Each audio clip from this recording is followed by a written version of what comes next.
Buenos días, mi nombre es Santiago Sepúlveda. Estamos hoy en el stand de la librería Carlos Fuentes, pabellón UDG en la FIL Guadalajara. Esta mañana nos acompaña Dalia de la Cerda, con tu más reciente libro publicado, Medea me cantó un corrido. Dalia, bienvenida, muchas gracias por venir. Muchas gracias por la invitación. Entremos así ya rápidamente en materia. Yo quisiera preguntarte, estos días he tenido algunas conversaciones con editoras, con autores, y hemos hablado en diferentes ocasiones sobre el tema de lo íntimo y lo público. Y quisiera empezar por ahí, como preguntarte sobre ese papel íntimo de la escritura, que la literatura es como el arte por excelencia que entra en el interior de una persona, pero a la vez con un tema que es sumamente político y público, ¿no? ¿Cómo llevas esa relación entre un trabajo literario que requiere sí, de lo humano, del individuo, tan fuerte con lo público? Pues creo que al final de cuentas toda mi obra está atravesada por mis posturas políticas, por mis obsesiones, por los temas que me importan, por lo que me conmueve y simplemente en cada uno de los trabajos literarios que hago trato de hacer un ejercicio de exploración, primero personal, de cuáles son mis posturas políticas, cuál es mi visión. Luego trato de ampliar esa visión escuchando las posturas de otras personas para tener una visión mucho más amplia del tema que me está preocupando. Por ejemplo, en el caso de Medea, pues de las desapariciones o del reclutamiento de jóvenes y niños por parte del crimen organizado, las organizaciones multicrimen.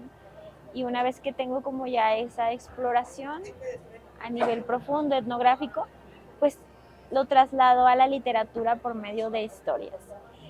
Me gusta también trabajar el tema de la autoficción, pero trato de no autoexhibirme demasiado porque sí hay cosas que me interesa mantener mucho en el espacio de lo privado, De lo íntimo, de claro. lo íntimo.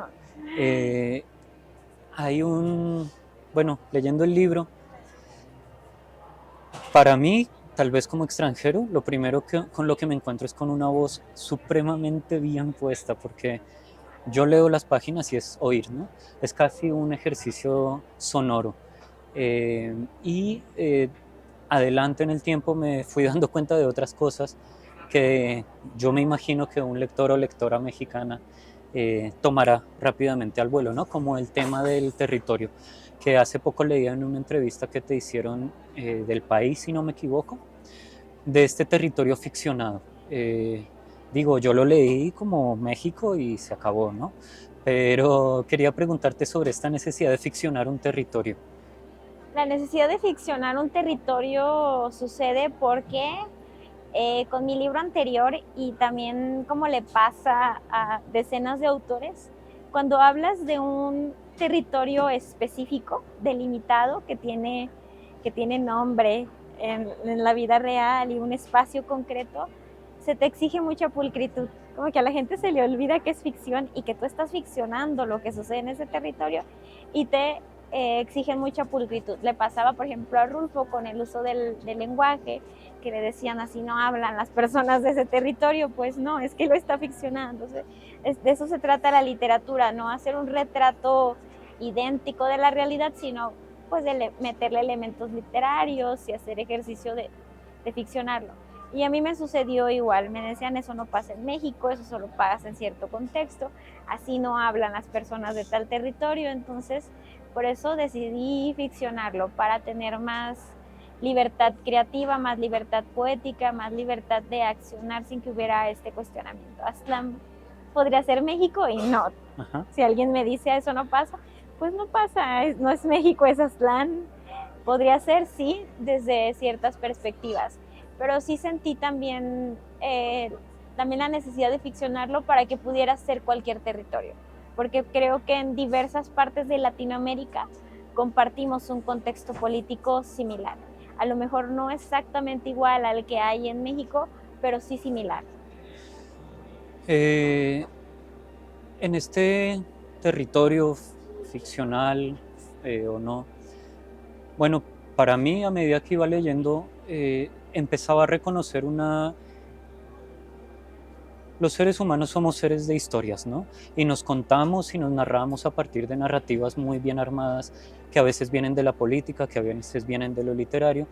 Y la decisión de incluir a esta figura mítica de Medea en la narración me hizo pensar que tal vez podías tener, tú me dirás si sí, si no, si, qué tan certera fue mi lectura, de pues de buscar una voz mítica que nos hace falta en un contexto político, particularmente del aborto, como dar la posibilidad de tener una lectura, una narrativa que no se trabajaba antes en la literatura, o bueno, tal vez sí, pero no como hoy se hace necesaria con la situación política del aborto.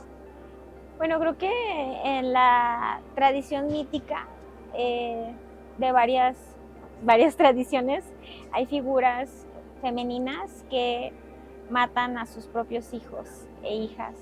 En México tenemos a la Llorona, que es una mamá que ahoga a sus hijos, y que después anda por ahí buscándolos en todo lugar donde haya agua. Pero creo que una madre, la misma Medea, también mata a sus hijos. Pero creo que una madre que mate a sus hijos desde el vientre o cuando están en el vientre, o que sea un aborto como tal, no tenemos, que yo recuerde, pero no lo hice tanto con esa intención. Creo que esto más bien fue una decisión un poco entre, yo digo que designio divino, porque Medea fue la que se presentó ante mí y yo no la estaba buscando como tal. Yo no era muy fan, ni soy muy fan, ni de la mitología griega, ni de los griegos, ni de regresar a los clásicos, porque estudié filosofía y durante toda la carrera tuve que estar regresando constantemente a revisar a los griegos para entender la filosofía contemporánea, que la mayoría tiene sus raíces en la filosofía griega, y ya me hartaba un poco. Pero pues Medea se me apareció por ahí cuando yo estaba haciendo el texto de Medea me canta un corrido, que tal no se llama Medea me canta un corrido, simplemente era un libro que se estaba gestando en mi cabeza y me hacía falta una pieza como para unificar los textos que ya tenía estructurados. Y llegó ella, se me apareció así en TikTok, un chico contando chismecito mitológico, y llegó con el chismecito de Medea. Me pareció interesante su historia, me puse a investigar y sentí que esa era como la pieza que faltaba para que quedara en unidad mis textos. Y lo que me llamó la atención de la figura de Medea no es el hecho de que haya matado a sus hijos, sino que se haya llevado los cuerpos para que su padre no pudiera darles un funeral. Eso me resonó como mexicana y como latinoamericana, porque en México hay decenas, miles de familias que están buscando a sus desaparecidos, que están buscando un cuerpo para darle un ritual funerario y poder cerrar el ciclo. Entonces, me gustó esa pieza de Medea para que viniera a este contexto a ayudar a distintas mujeres y a un chico en temas que tienen que ver con la vida, la muerte, la maternidad, como una forma no de redención y de arrepentimiento, sino de reparación de un daño. Dijiste matar, ¿no? Y hay un trabajo con esa palabra en el aborto que pues hay quien no sé cuál será la idea que tienen de miedo, ¿no? No hay que llamarle matar. Eh, pero a la vez yo siento que el aborto es un asesinato, si lo llamamos así, por amor, a diferencia de los asesinatos del Estado y del hombre contra el hombre, que no tiene nada que ver con el amor. Y esa idea yo la fui trabajando con la lectura de Medea porque pues siempre hay una razón amorosa detrás, ¿no? Bueno, casi siempre. Cuando las condiciones y la voluntad se, se les permite su soberanía, hay una razón amorosa. Abortar siempre es un acto de amor. Siempre es un acto de amor, ya sea a ti misma, a tu proyecto de vida, a tus condiciones de vida, o también al propio embrión o bebé, porque depende. A mí, que acompaño abortos todo el tiempo, que como, desayuno y ceno, escuchando a mujeres y personas con capacidad de gestar que quieren abortar, me doy cuenta que cómo nombran al producto pues depende mucho de la afinidad que ya desarrollaron por él y del apego. Hay quienes le dicen bebé, aunque tengan 4 semanas, 6 semanas de gestación, 12, 13, ya le dicen mi bebé. Tengo que matar a mi bebé, me lo han dicho abiertamente, tengo que abortar a mi bebé. Hay otras que le dicen producto, hay otras que le dicen embrión, otras que le dicen feto. Pero lo que hay detrás de este acto, que podemos llamarlo de 1000 formas, y se le nombra de 1000 formas, asesinato, interrupción, aborto, etc., derecho a elegir también se le nombra, es un acto de amor. Todas estas mujeres y personas con capacidad de gestar están atravesadas por profundos sentimientos de amor hacia ellas mismas. Yo no quiero esto para mi vida, pero también hacia el producto. Yo no quiero darte una vida que no va a estar chida. O sea, no quiero que vengas a pasar suplicios. Yo no estoy capacitada para criar. Te voy a traumar. No te quiero traumar, prefiero dejarte ir. Entonces sí me parece que siempre detrás de las motivaciones es un acto de amor, es un acto de responsabilidad, es un acto ético. Y que el Estado tiene mucho miedo de entregarle esa capacidad de decisión, ese poder a la mujer, ¿no? Sí, creo que tiene que ver porque por ahí leí un tuit de un conservador que decía, ay, es que me dan mucha risa estos chicos, pero bueno, decía que entre más libertades le otorgas a una mujer, más nos acercamos a la extinción de la especie, porque las mujeres cuando son libres o le das libertades, deciden que no quieren reproducirse y que no quieren casarse. Entonces creo que eso es lo que aterroriza un poco también al Estado, que el propio Estado, las propias instituciones, los propios hombres, otras mujeres y en general todas las personas que están en contra de la libertad de las mujeres saben que si nos das libertad, no, muchas de nosotras no vamos a elegir la maternidad ni la familia tradicional ni parir. Pero lo que sí para mí es innegable y por lo que me parece que es un miedo absurdo es que todas elegimos cuidar de alguna u otra forma. Ya sea las que dijen cuidar a un gato, a un perro, a un pez, a unas plantas, a una pareja, a sus hermanas, a sus amigas, pero las mujeres siempre decidimos cuidar todo el tiempo. Entonces creo que los miedos del Estado de que nosotras tomemos decisiones son completamente infundados porque las mujeres tomamos buenas decisiones en general. Quisiera una muy rápida pregunta sobre cómo empezó tu experiencia como escritora, cómo empezaste a escribir, cómo fue ese primer momento de yo quiero escribir. Bueno, yo empecé a escribir antes de querer ser escritora y fue porque en la secundaria una profesora que era muy estricta, en primero de secundaria nos dijo, aquí me van a escribir diario, así de, querido diario, todos los días tienen que escribir media cuartilla o una cuartilla. Y ella lo leía al final y era la mitad de nuestra calificación, porque ella decía que nos iba a servir para transitar de la infancia a la adolescencia, estamos en primero de secundaria, 12 años, como para lidiar con nuestras emociones, para aprender a externarlas, pero que también nos iba a servir para irnos preparando para soltar la pluma, porque en la preparatoria, en la universidad, pues nos iban a poner a escribir y era mejor que ya fuéramos con la pluma floja. Y a mí me empezó a gustar desahogarme, ahí funar a todo mundo, bufarle a la gente, ahí dramatizar mi vida, exagerar y todo eso que me encanta. Pero cuando ella lo leyó, me dijo, oye, es que tienes mucha habilidad literaria, considera dedicarte a la escritura. Y yo le dije, ay señora, ¿qué? Yo tengo 12 años, tengo 13, yo ahorita como toda adolescente de los 90s, lo que quiero es andar en patineta, rayar paredes, escuchar hip hop y aprender a bailar breakdance. Gracias, pero no, yo no quiero ser escritora, bye. Y fue hasta que empecé que me mordió una araña panteonera y que pasé de eso a ser gótica. Ajá. Entonces, pues el gótico te exige mucho, leer mucho, mucha literatura del romanticismo alemán, leer mucha filosofía, escuchar mucha música por ahí, ver películas en blanco y negro, pero también te exige ser artista. Entonces, pues a mí, no creas que mi familia me decía, ay, claro, dedícate al arte, sin problemas, no, o sea, mi familia me decía, pues hay algo que no tengamos que pagar porque no te apoyamos, y algo en lo que yo no tenía que pagar, pues era en escribir, porque era algo que ya venía haciendo.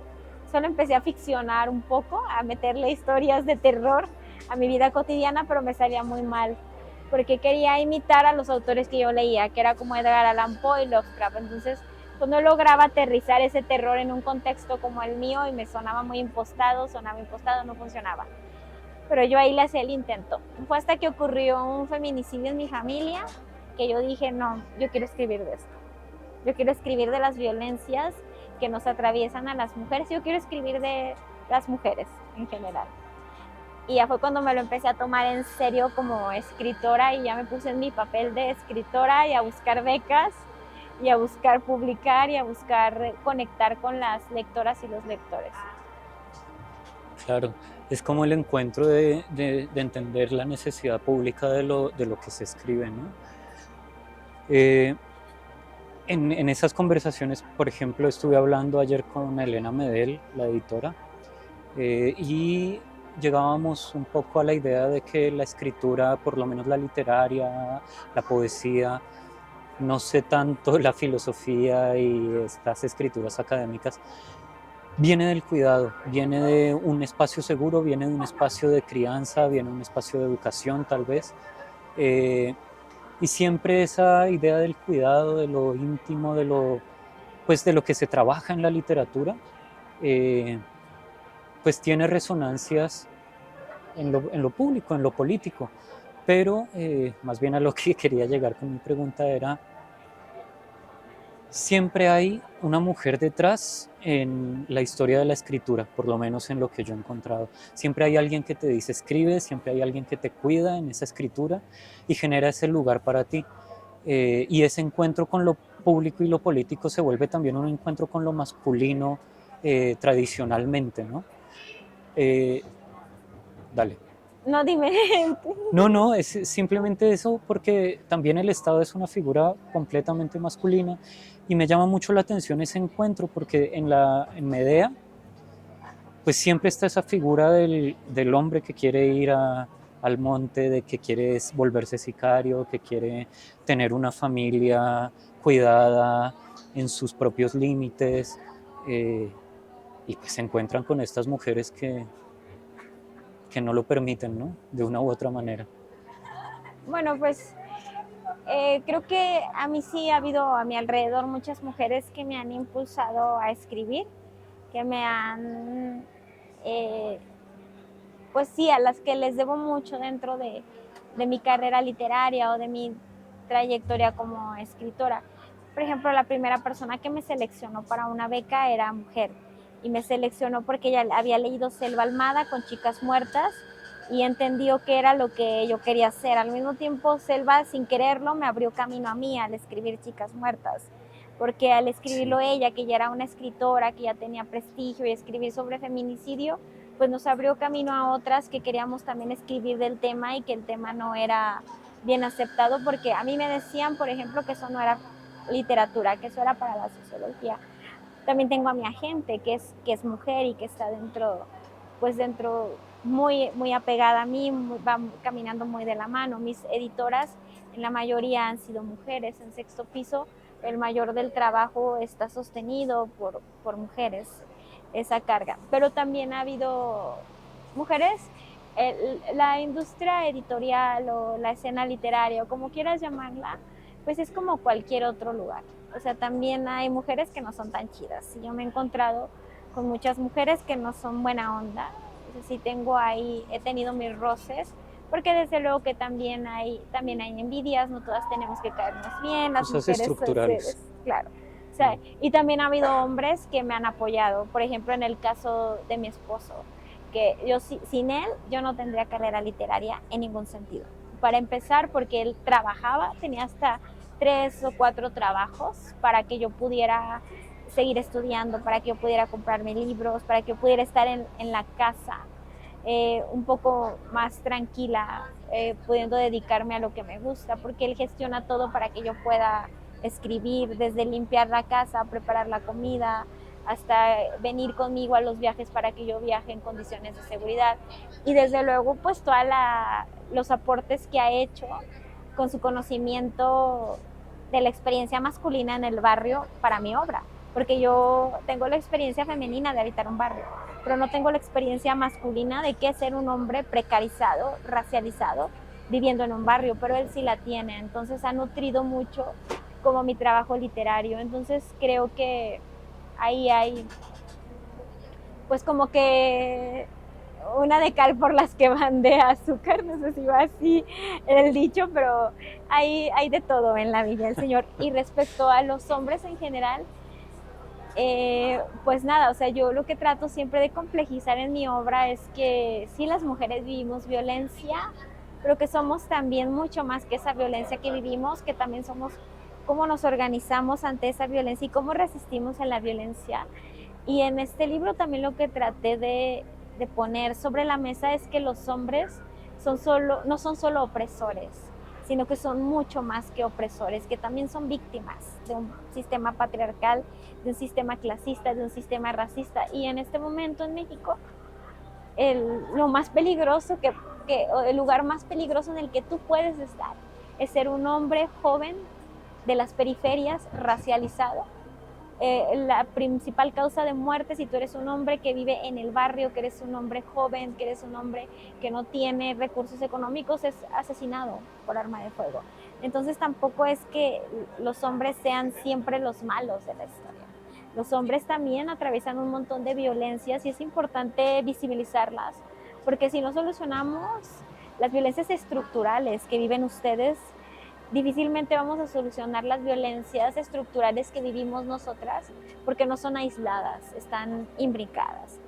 Y sí me gustaba la idea de complejizar un poco, que ahora que hablabas de formas de cuidado y de maternidad, una amiga cuando terminó de leer Medea, ella lo leyó en el manuscrito, todavía cuando era puro terreno baldío ahí. Y ella me dijo: Dalia, yo siento que aquí lo que te urge es maternar. Anda a la ciudad de los niños y adopta una criatura o dos, porque te urge maternar. Este libro es así, el claro ejemplo de que de que necesitas ya cuidar una criatura. Retírate de la literatura, amiga, y dedícate a cuidar a una criatura. Y yo, oye, sí, sí, yo creo que sí voy a empezar con los trámites para adoptar por ahí algún niño, una niña, un niño, porque sí siento que ya cada vez mis acciones me dicen que lo que necesito es maternar. Pues Dalia, yo creo que el éxito literario me llevó para allá, a querer maternar. Creo que yo sería el ejemplo perfecto de todos esos hombres que odian el feminismo, que dicen: al final todas las mujeres quieren formar una familia tradicional. Yo creo que yo ahí les doy ese material. No, yo amo mucho mi carrera, pero también quiero cuidar a una criatura, o dos, o tres. No, Dalia, yo creo que con eso podemos cerrar perfecto. Muchas gracias por tu tiempo. No, gracias a ti. LCF, letras que nos transforman.